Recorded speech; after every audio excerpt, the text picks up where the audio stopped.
Avant toute utilisation d'un pulvérisateur, il y a quelques contrôles qui sont importants de faire. Le premier, ça va être le réglage de la vitesse de la prise de force. Cette prise de force doit tourner à 540 tours afin que les pulvés aient la vitesse d'air suffisante pour envoyer le produit dans le végétal.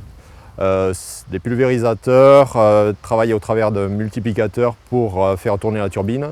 Si on a une faible variation dans la prise de force, cette variation est multipliée par le multiplicateur et donc c'est très important d'être très précis au niveau de ce régime de prise de force. Donc il va falloir vérifier ce régime soit si on a un tracteur moderne en regardant le tachymètre de prise de force, soit si on a un tracteur plus ancien en mesurant cette vitesse avec un tachymètre qui se prend au niveau de la prise de force. Ensuite, il va falloir mesurer la vitesse d'avancement que l'on obtient en fonction des boîtes de vitesse du tracteur. Cette vitesse doit être mesurée et pas prise avec le tachymètre du tracteur. Le tachymètre du tracteur est très souvent faux en fonction de la monte de pneus, de la pression, du terrain sur lequel on évolue. Donc il va falloir la vérifier. Il doit se situer aux alentours de 5 km/h. La première étape du réglage d'un pulvérisateur consiste à choisir le calibre de buse ou de pastille adapté en fonction du volume hectare que l'on souhaite appliquer, de la largeur de travail et de la vitesse d'avancement.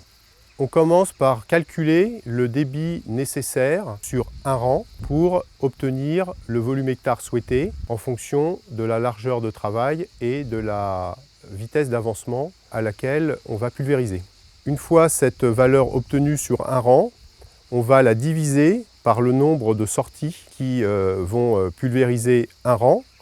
Dans le cas présent, il y a 6 sorties, donc on va diviser par 6 la valeur du débit obtenu. Dans le cas présent, nous allons réaliser une application dans des vignes plantées à 2,25 m de large, à une vitesse de 5 km/h et un volume hectare de 120 litres. Cela va correspondre à un débit de buse de 0,375 litres par minute.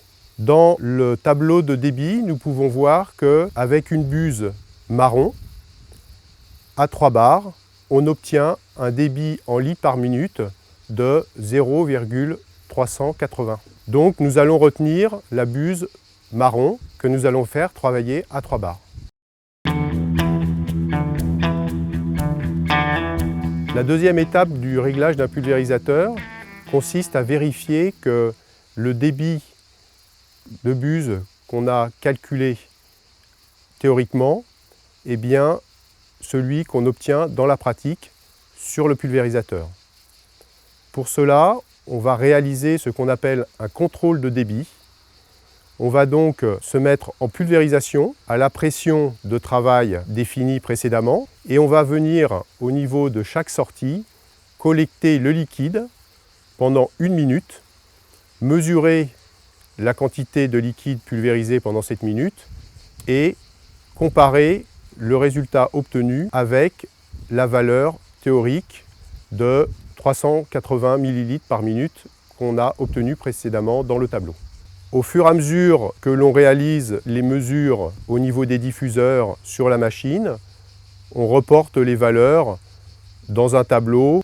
On va vérifier dans le tableau qu'il n'y a pas de valeur qui s'écarte de façon anormale des autres valeurs. Si c'est le cas, c'est qu'il y a un problème au niveau de la sortie concernée. Cela peut être un problème de bouchage, un tube qui est pincé, une buse encrassée. Il faut donc démonter le diffuseur, démonter la buse ou la pastille, la nettoyer ou éventuellement la remplacer.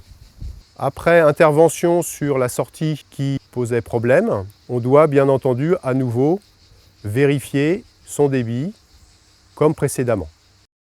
On va ensuite faire la somme pour chacune des descentes du débit des 3 diffuseurs de la descente et ensuite faire la somme générale des débits des différentes descentes.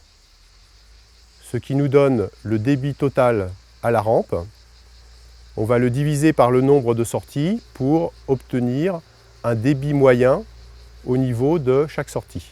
Et on va comparer cette valeur à la valeur qu'on avait lue précédemment dans le tableau, donc dans le cas présent, 0,380 litres par minute.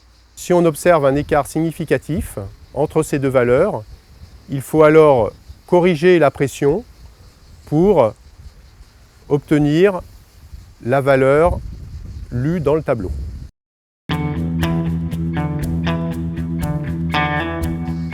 On procède par ce qu'on appelle rempotage. On vient positionner l'appareil sur une surface plane. On remplit la cuve jusqu'à ras-bord. On pulvérise pendant 1 minute et on vient compléter le niveau pour revenir jusqu'à ras-bord en mesurant la quantité de liquide nécessaire.